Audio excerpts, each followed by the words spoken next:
네, 오늘도 사랑의 주님과 동행하시는 복된 날 되시기 바라겠습니다. 오늘 말씀은 고린도후서 6장 14절에서 18절 말씀입니다.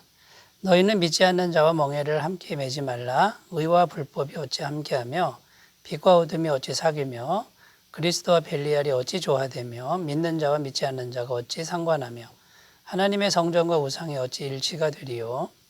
우리는 살아계신 하나님의 성전이라. 이와 같이 하나님께서 이르시되 내가 그들 가운데 거하며 두루 행하여 나는 그들의 하나님이 되고 그들은 나의 백성이 되리라. 그러므로 너희는 그들 중에서 나와서 따로 있고 부정한 것을 만지지 말라. 내가 너희를 영접하여 너희에게 아버지가 되고 너희는 내게 자녀가 되리라. 전능하신 주의 말씀이라 하셨느니라. 아멘. 오늘 말씀 14절에 보면 너희는 믿지 않는 자와 멍에를 함께 매지 말라. 자, 이렇게 말씀하면서 시작하고 있습니다. 오늘 우리가 읽은 본문 말씀의 주제가 되는 말씀이라고 할 수 있습니다. 여기서 이제 우리가 오해하지 말아야 되는데 믿지 않는 자와 멍에를 함께 매지 말라 이렇게 말씀하는 그 의미가 아예 상종하지 말아라 이제 이런 뜻이 아니라는 거예요. 아예 상종하지 마라 그렇게 되면 어떻게 되겠습니까? 전도도 못하고 또 그리스도의 사랑을 전할 수 없다는 거죠. 그러니까 아예 상종하지 말라 이런 의미가 아니고요. 만나긴 만나는데 멍에를 함께 매지 말라 이런 의미라는 거예요. 그래서 오늘 우리가 이 말씀을 중심으로 오늘 본 말씀을 같이 이제 생각해 보려고 하는데요. 불신자, 예수님 믿지 않는 사람 자체를 전면적으로 거부하라 이런 뜻이 아닙니다. 그러면 멍에를 같이 매지 말라 어떤 의미냐면요. 그 불신자 속에 있는 죄가 있습니다. 그 죄가 있으면 그 뒤에 뭡니까? 어둠의 세력이 있죠. 그러니까 불신자가 늘 보여주는 죄의 습관들이나 어둠의 면, 자, 이런 부분들은 잘 분별해야 된다는 겁니다. 이제 그런 부분을 같이 손잡고 같이 섞여서 뭔가를 하지 말라. 이제 이런 의미가 되는 거죠. 예를 들어서 형무소에 어떤 사람이 죄를 지어서 갇혔습니다. 그러면 그 사람을 찾아가야 되겠죠. 복음도 전해야 되고 사랑도 전해야 되겠죠. 그런데 그 사람을 형무소에 갇히게 한 죄가 있습니다. 근데 그 죄는 섞이면 안 된다. 이런 의미가 되는 거죠. 그러니까 너희는 믿지 않는 자와 멍에를 함께 매지 말라. 이 말씀은 사람은 사랑하고 섬기되 불신자 속에 있는 죄의 요소, 어둠의 요소, 우상숭배 요소들은 잘 분별을 해야 된다. 섞이면 안 된다. 이렇게 이해를 하셔야 된다라는 것입니다. 그래서 오늘 본문 말씀을 통해서 우리가 불신자와 멍에를 같이 매지 말아야 되는 이유에 대해서 살펴보면서 하나님의 은혜를 나누는 귀한 시간이 됐으면 좋겠습니다. 첫 번째는요. 불신자와 멍에를 같이 매지 말아야 되는 이유가 이런 겁니다. 성도와 불신자는 근본적으로 조화를 이룰 수 없는 명백한 한계가 있다라는 것입니다. 근본적으로 조화를 이룰 수 없는 한계점이 반드시 있다. 이걸 살펴봐야 되는데요. 이 멍에를 같이 매다. 이 의미가 뭐냐면 뭔가를 손잡고 같이 하는 걸 말합니다. 쉽게 얘기하면 결혼 같은 것. 그러니까 인생 전부를 걸고 손을 잡는 거죠. 또 사업 같은 겁니다. 동업을 하는 걸 말하는데 같이 마음을 맞추어서 같은 사업을 하는 것. 이런 부분들이 멍에를 같이 맨다라는 의미가 되는데 이런 거는 하지 말아라 라고 지금 말씀하고 있는 겁니다. 자, 이제 왜 그럴까요? 신명기 22장 10절에 보면 이렇게 기록합니다. 너는 소와 나귀를 결의하여 갈지 말며 여기 보면 소와 나귀가 나오는데 불신자와 신자를 소와 나귀로 비교할 수 있다라는 겁니다. 자, 소와 나귀를 이렇게 보면요. 첫째는 크기가 맞지 않습니다. 몸집이 차이가 많이 나죠. 소는 크고 나귀는 작고 따라서 보폭도 차이가 납니다.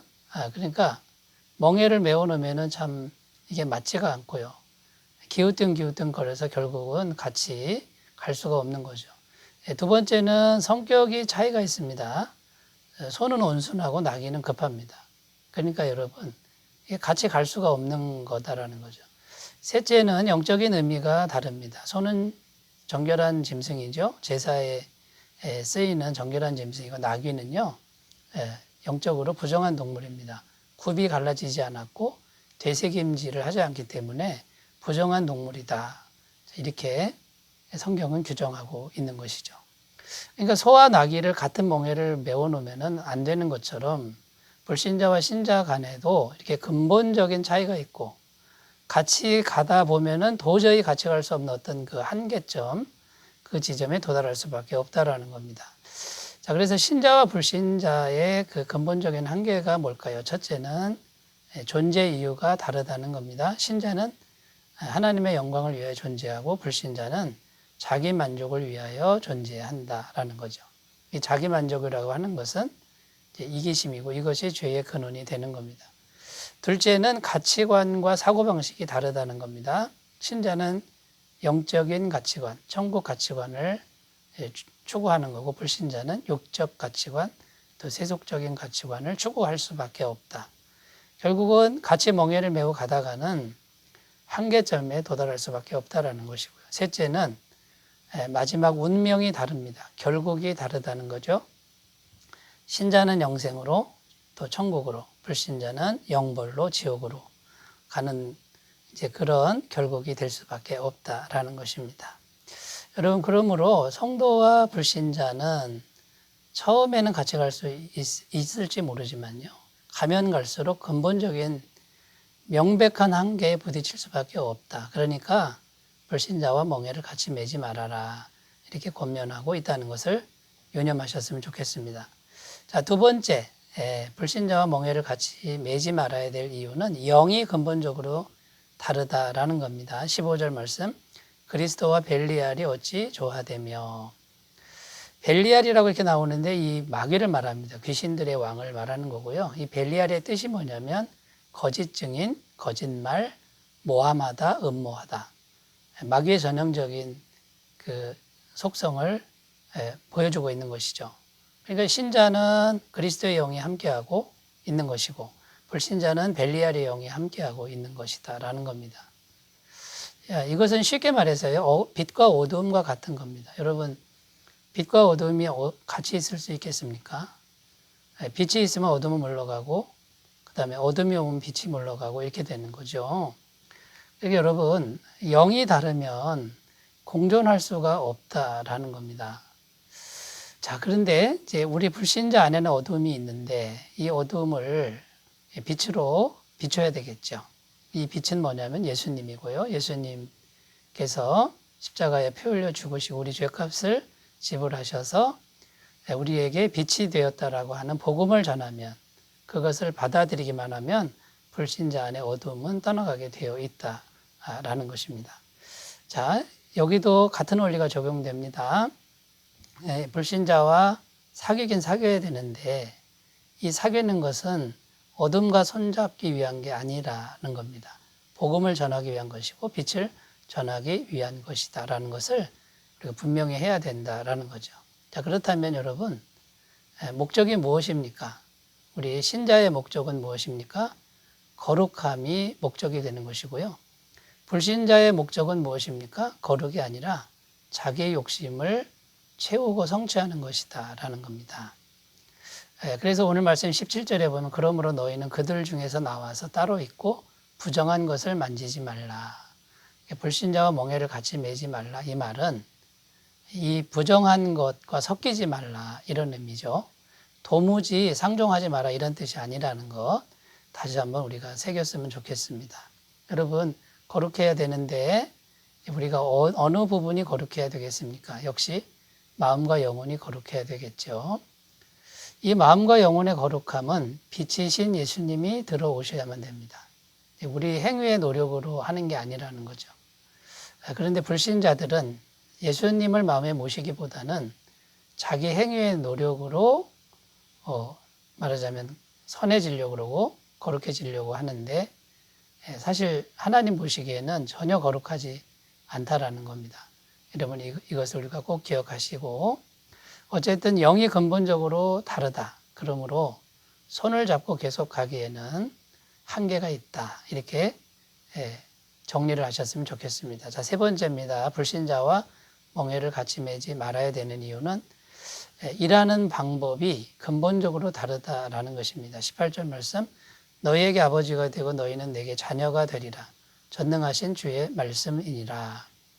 자, 이렇게 기록합니다. 자, 너희는 너희에게 아버지가 되고 너희는 내게 자녀가 되고. 자, 신자들은 누구의 소속이라는 겁니까? 하나님의 소속이라는 겁니다. 자, 여기 소속, 누구 소속이냐? 이게 굉장히 중요한 핵심인데요. 우리가 하나님의 소속이 되는 것, 하나님의 소속 안으로 들어가는 것. 이게 신자들이 일하는 방식입니다. 여러분, 하나님의 소속으로 들어간다. 이 말은 무슨 말이냐면 마치 계절과 같습니다. 겨울과 봄이 있는데 겨울에 소속이 되면은 겨울의 공기가 지배하죠. 꽃이 필 수가 없습니다. 그런데 나무가 봄에 소속이 됩니다. 그러면 어떻게 됩니까? 나무에서 새순이 돋고 꽃이 피는 거죠. 그러니까 신자들의 일하는 방식은 하나님 아버지의 소속 안으로 마치 계절 안으로 들어가는 나무처럼 그렇게 들어가는 방식을 택합니다. 그래서 하나님 아버지 소속으로 들어가는 것은 마음에 하나님을 계속적으로 모시는 거죠. 그런데 불신자는 어떻게 하냐면요. 하나님 안으로 들어가는 것은 생각도 못 합니다. 그냥 자기가 열심히 삽니다. 자기가 열심히 산다 이 말은 무슨 말이냐면 한겨울에 자기 스스로 새순을 내고 꽃을 피우려고 하는 노력과도 같다라는 거죠. 여러분, 그러니까 신자와 불신자는 근본적으로 그 일하는 방식이 이렇게 큰 차이가 난다라는 것이죠. 그래서 신자들 마음속에는 항상 성령님의 임재가 있고 이 성령님이 마치 봄바람 같은 분이죠. 성령님은 루아흐, 하나님의 숨이라고 되어 있는데 숨결, 공기 이런 뜻이 있습니다. 생명의 공기라는 뜻이 있는 거죠. 그래서 신자들은 항상 마음에 성령님을 모시고요. 불신자들은 성령님을 생각지도 못하고 어떻게 합니까? 자기 열심, 자기 노력으로만 살 수밖에 없다라는 겁니다.